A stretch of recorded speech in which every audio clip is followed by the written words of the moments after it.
एक नगर में एक लोभी व्यक्ति रहता था। अपार धन संपदा होने के बाद भी उसे हर समय और अधिक धन प्राप्ति की लालसा रहती थी। एक बार नगर में एक चमत्कारी संत का आगमन हुआ। लोभी व्यक्ति को जब उनके चमत्कारों के बारे में ज्ञात हुआ तो वह दौड़ा दौड़ा उनके पास गया और उन्हें अपने घर आमंत्रित कर उनकी खूब सेवा करने लगा। सेवा से प्रसन्न होकर नगर से प्रस्थान करने के पूर्व संत ने उसे 4 दीपक दिए। चारों दीपक देकर संत ने उसे बताया, पुत्र, जब भी तुम्हें धन की आवश्यकता हो तो पहला दीपक जला लेना और पूर्व दिशा की ओर चलते जाना। जहाँ दीपक बुझ जाए उस जगह की जमीन खोद लेना, वहाँ तुम्हें धन की प्राप्ति होगी। उसके उपरांत पुनः तुम्हें धन की आवश्यकता हुई तो दूसरा दीपक जला लेना, जिसे लेकर पश्चिम दिशा में तब तक चलते जाना जब तक वह बुझ न जाए। उस स्थान से जमीन में गड़ी अपार धन संपदा तुम्हें प्राप्त होगी। धन की तुम्हारी आवश्यकता तब भी पूरी ना हो तो तीसरा दीपक जलाकर दक्षिण दिशा में चलते जाना। जहाँ दीपक बुझे वहाँ की जमीन खोदकर वहाँ का धन प्राप्त कर लेना। अंत में तुम्हारे पास एक दीपक और एक दिशा शेष रहेगी, किंतु ना तो तुम्हें उस दीपक को जलाना है और ना ही उस दिशा में ही जाना है। इतना कहकर संत लोभी व्यक्ति के घर और उस नगर से प्रस्थान कर गए।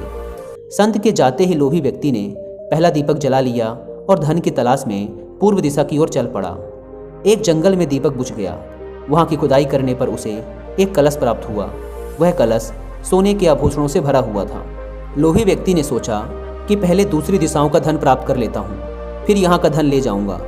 वह कलश वहीं झाड़ियों में छुपाकर उसने दूसरा दीपक जलाया और पश्चिम दिशा की ओर चल पड़ा। एक सुनसान स्थान में दूसरा दीपक बुझ गया। लोभी व्यक्ति ने वहाँ की जमीन खोदी। उसे वहाँ एक संदूक मिला जो सोने के सिक्कों से भरा हुआ था। लोभी व्यक्ति ने वह संदूक उसी गड्ढे में बाद में ले जाने के लिए छोड़ दिया। अब उसने तीसरा दीपक जलाया और दक्षिण दिशा की ओर बढ़ गया। वह दीपक एक पेड़ के नीचे बुझा। वहाँ जमीन के नीचे लोभी व्यक्ति को एक घड़ा मिला जिसमें हीरे मोती भरे हुए थे। इतना धन प्राप्त कर लोभी व्यक्ति प्रसन्न तो बहुत हुआ, किंतु उसका लोभ और बढ़ता गया। वह अंतिम दीपक जलाकर उत्तर दिशा में जाने का विचार करने लगा, जिसके लिए उसे संत ने मना किया था। किंतु लोभ में अंधे हो चुके व्यक्ति ने सोचा कि अवश्य ही उस स्थान पर इन स्थानों से भी अधिक धन छुपा होगा जो संत स्वयं रखना चाहता होगा। मुझे तत्काल वहां पहुंचकर उससे पहले उस धन को अपने कब्जे में ले लेना चाहिए। उसके बाद सारा जीवन मैं ऐशो आराम से बिताऊंगा। उसने अंतिम दीपक जला लिया और उत्तर दिशा में बढ़ने लगा। चलते चलते वह एक महल के सामने पहुंचा। वहां पहुंचते ही दीपक बुझ गया। दीपक बुझने के बाद लोभी व्यक्ति ने महल का दरवाजा खोल लिया और महल के भीतर प्रवेश कर महल के कक्षों में धन की तलाश करने लगा। एक कक्ष में उसे हीरे जवाहरातों का भंडार मिला, जिन्हें देख उसकी आंखें चौंधी आ गई। एक अन्य कक्ष में उसे सोने का भंडार मिला। अपार धन देख उसका लालच और बढ़ने लगा। कुछ आगे जाने पर उसे चक्की चलने की आवाज़ सुनाई पड़ी। वह एक कक्ष से आ रही थी। आश्चर्यचकित होकर उसने उस कक्ष का द्वार खोल लिया। वहाँ उसे एक वृद्ध व्यक्ति चक्की पीसता हुआ दिखाई पड़ा। लोभी व्यक्ति ने उससे पूछा, यहाँ कैसे पहुँचे बाबा? क्या थोड़ी देर तुम चक्की चलाओगे? मैं जरा सांस ले लूँ, फिर तुम्हें पूरी बात बताता हूँ कि मैं यहाँ कैसे पहुँचा और मुझे यहाँ क्या मिला। वृद्ध व्यक्ति बोला। लोभी व्यक्ति ने सोचा कि वृद्ध से यह जानकारी प्राप्त हो जाएगी कि इस महल में धन और कहाँ कहाँ छुपा है, और उसकी बात मानकर वह चक्की चलाने लगा। इधर वृद्ध व्यक्ति उठ खड़ा हुआ और जोर जोर से हंसने लगा। उसे हंसता देख लोभी व्यक्ति ने पूछा, ऐसे क्यों हंस रहे हो? यह कहकर वह चक्की बंद करने लगा। अरे अरे, चक्की बंद मत करना।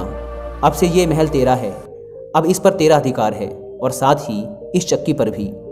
यह चक्की तुम्हें अब हर समय चलाते रहना है, क्योंकि चक्की बंद होते ही ये महल ढह जाएगा और तू इसमें दबकर मर जाएगा। गहरी सांस लेकर वृद्ध व्यक्ति आगे बोला, संत की बात ना मानकर मैं भी लोभवश आखिरी दीपक जलाकर इस महल में पहुंच गया था। तब से यहाँ चक्की चला रहा हूँ। मेरी पूरी जवानी चक्की चलाते चलाते निकल गई। इतना कहकर वृद्ध व्यक्ति वहाँ से जाने लगा।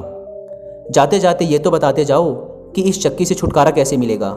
लोभी व्यक्ति पीछे से चिल्लाया। जब तक मेरे और तुम्हारे जैसा कोई व्यक्ति लोभ में अंधा होकर यहाँ नहीं आएगा, तुम्हें इस चक्की से छुटकारा नहीं मिलेगा। इतना कहकर वृद्ध व्यक्ति चला गया।